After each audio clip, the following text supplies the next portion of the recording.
How did white South Africans get so wealthy? South Africa is the most unequal society in the world. And it freaks me out how many South Africans complain about BEE, or they say 30 years of democracy, isn't that enough for you? In exactly that accent. And how little most South Africans know about economic apartheid, how far colonial and apartheid governments went to lift up white people and suppress people of color for hundreds of years.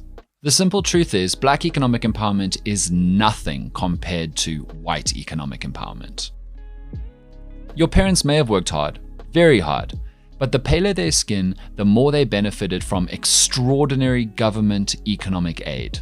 And here's when old people say, oh no, but what about this Black person who's wealthy, or this Black person who's made a lot of money? But here's the thing, right? Bad systems always hide behind miracle cases, the radical exceptions that make it out of a bad system even though it doesn't support them at all. They try to make it look like the exception, the miracle, is the average person in the system. And everybody who doesn't make it, well, that's their fault. It's not the system's fault. So here's the issue with white economic empowerment: how white people benefited from extraordinary government economic intervention.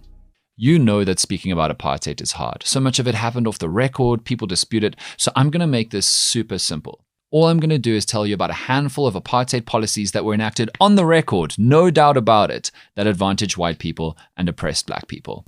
So let's start in 1910, when the Union of South Africa was formed. Literally, the country was invented for the first time, and government policies affected everybody in the country. The Second South African War had just ended. It was between the Brits and the Boers, and the Brits won. But they wanted to unite all white people together, especially Afrikaners, because they'd been fighting each other and killing each other for years. And so immediately, they made it that no people of color could vote. Instantly, unite the white people, only they can vote, only they can control the making of the new country. Then in 1913, the Land Act made it illegal, impossible for Black people to own land outside of reserves. That meant 93% of all land in South Africa was only available to white people.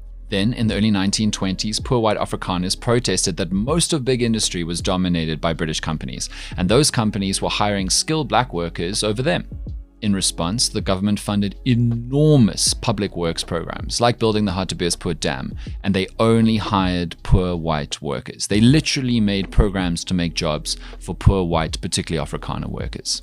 Also in 1925, the Wage Act made a minimum wage for white workers, but not Black workers, and the government offered incentives to companies applying for tenders. The more white workers you employ, the more likely you are to win work. Let's jump to 1948, when the National Party returns to power and formalizes apartheid for the very first time. And the first thing they do is direct massive funding to social programs and welfare grants for poor white people, and slashed funding for people of color across the board. In 1950, the Group Areas Act stopped Black people from moving through South Africa freely. They had to get permission to go places, always on white people's terms, and this made it incredibly hard to find work. In the 1950s and 60s, the apartheid government fixed Black people's pensions, which meant that as inflation increased, the value of those pensions got less. At the same time, white people's pensions increased dramatically. Black South Africans were forced into the Bantu Education Act in 1953, where they were literally only taught how to do basic unskilled labor. They were reduced to servitude. The Nats worked incredibly hard to promote white, specifically Afrikaner-owned business. You know why the Nats had African language radio stations through the SABC?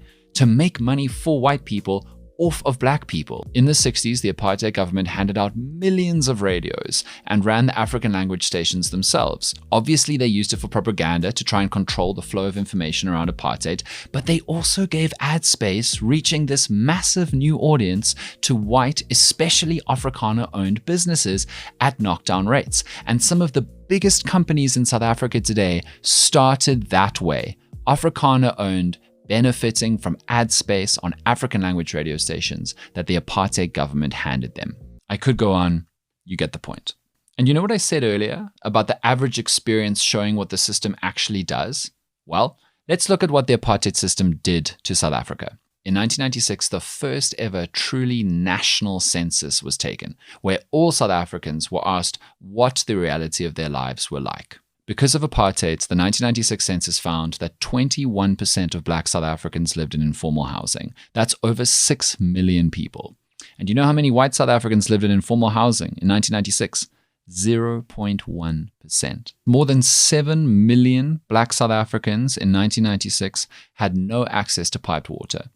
97% of white South Africans had access to piped water. Let's talk about refuse removal. 59% of black South Africans had no access to regular refuse removal in 1996, more than 18 million people.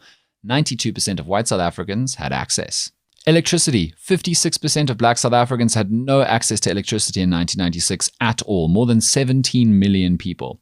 99.6% of all white South Africans had good access to electricity. That is the reality that economic apartheid created in this country. A few weeks ago, there was a news headline. It said, "South Africa not ready for a white president." And you know how sometimes you see a news headline and you think, what a waste. Like, why did you waste the ink and paper on that? Obviously, South Africa's not ready for a white president. Although it does make sense when you see who said that quote. It was the leader of the Freedom Front Plus. Sorry, Die Vryheidsfront Plus. This quote actually annoys me so much because it feels like it's implying that South Africans who aren't ready for a white president are somehow being unreasonable or should change or should think again. I mean, seriously, after centuries of abuse and oppression based on race by white people, and now what? They want trust. They want forgive and forget. That show got cancelled. Trust is earned, and I would say it's pretty damn reasonable to wait a little while longer to see if that trust is deserved. So, that's the issue with white economic empowerment. Thank you so much for watching this episode of The Issue with Dan Corder. We release one episode every single week on YouTube, and we also have a podcast, which you can find on all the streaming platforms, and you can find our socials in the video bio. Please like, subscribe, spread the word. See you soon.